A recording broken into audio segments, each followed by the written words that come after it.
Praise the Lord. सभी को जय मसीह। मैं स्मिता चौथानी आप सभी का आज के यूट्यूब वीडियो में स्वागत करती हूँ। Good morning to everybody. और अगर जिस चैनल को सब्सक्राइब नहीं किया तो प्लीज़ मेरे चैनल को सब्सक्राइब करें और कमेंट देकर ज़रूर बताएं आपको वीडियोस कैसे लग रहे हैं, टॉपिक्स कैसे लग रहे हैं। तो आज एक छोटा सा टॉपिक आपके बीच में रखना चाहती हूँ। मैंने आपको कई बार बताया कि मेरे कुछ ऐसे फेवरेट प्रचारक हैं जिनको मैं अक्सर सुनती रहती हूँ, और वन ऑफ द प्रीचर्स जिनको मैं अक्सर फॉलो करती हूँ वो है जॉन पाइपर।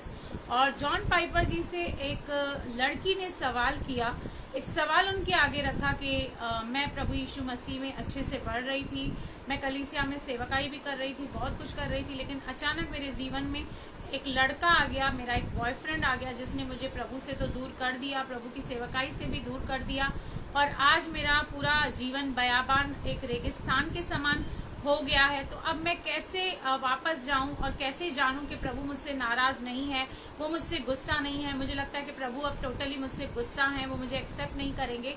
तो उस पर पहले तो जॉन पाइपर ने उनको बताया कि मैं आपको बिल्कुल और बिल्कुल सच बताऊंगा, और वो सच आपको कड़वा भी लगेगा, लेकिन आप अगर सच को जानोगे, समझोगे, तो वो आपके लिए बहुत फायदेमंद होगा। उसने बताया कि आपको ऐसे लग रहा था कि आपका आत्मिक जीवन अच्छा था क्योंकि आप बहुत अच्छी सेवा कर रही थी, बहुत आप क्वायर ग्रुप में थी, आप वर्शिप करती थी, आप सब करती थी, लेकिन अगर आपकी सेवा या आपका आत्मिक जीवन इतना स्ट्रांग था तो आप इस आज्ञा पालन में कैसे चूक गई कि आपने अपने बॉयफ्रेंड को प्रभु यीशु मसीह से बढ़कर स्थान दिया, या सॉरी उसको कहीं ज्यादा आपने तवज्जो दी, यानी कि कहीं ना कहीं आप आत्मिक रीति से आपका जो रिश्ता था प्रभु के साथ वो कमजोर था। भले ही आपको लग रहा है कि आत्मिक रीति से आप बहुत स्ट्रांग थी, पर आप बिल्कुल स्ट्रांग नहीं थी।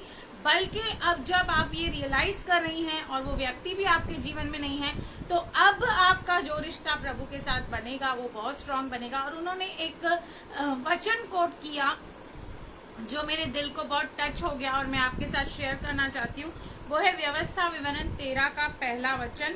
यदि तेरे बीच कोई भविष्यद्वक्ता या स्वप्न देखने वाला प्रकट होकर तुझे कोई चिन्ह या चमत्कार दिखाए, और जिस चिन्ह और चमत्कार को प्रमाण ठहराकर वह तुझसे कहे, आओ हम पराये देवताओं के अनुयायी होकर जिनमें तुम अब तक अनजान रहे उनकी पूजा करें। मतलब यहाँ पर कहने का मतलब है परमेश्वर किसी भी व्यक्ति को और किसी भी चीज के लिए भी ये कहता है कि शैतान किसी भी व्यक्ति और चीज को आपके लिए इस्तेमाल कर सकता है कि ताकि आपको परमेश्वर से दूर लेकर जाए, परमेश्वर से वो आपको डाइवर्ट कर दे।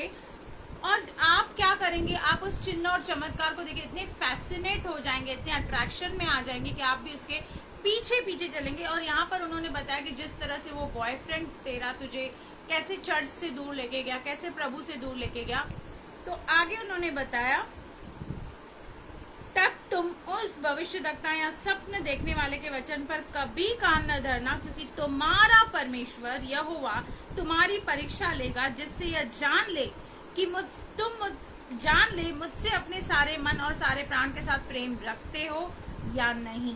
एक तरीका जो परमेश्वर का होता है हमसे परीक्षा लेने का, वो ये होता है कि कुछ चीज़ों को शैतान हमारे सामने रखता है ताकि हम परमेश्वर से दूर हों, कलीसिया से दूर हों, प्रभु यीशु मसीह की बातों से दूर हों, लेकिन हमें उन्हें जानना है, पहचानना है। क्योंकि इस तरह से अगर हम उन चीज़ों को चॉइस कर रहे हैं तो हम कहीं ना कहीं ये दर्शा रहे हैं कि उन चीज़ों की अहमियत प्रभु यीशु मसीह से कहीं ज़्यादा हमारे लाइफ में है। और जिस तरह यहूदा इस्करियोती ने केवल 30 चांदी के सिक्के के लिए प्रभु यीशु मसीह को बेच लिया, आज कई बार ऐसे समझौते और कॉम्प्रोमाइज़ हम करते हैं।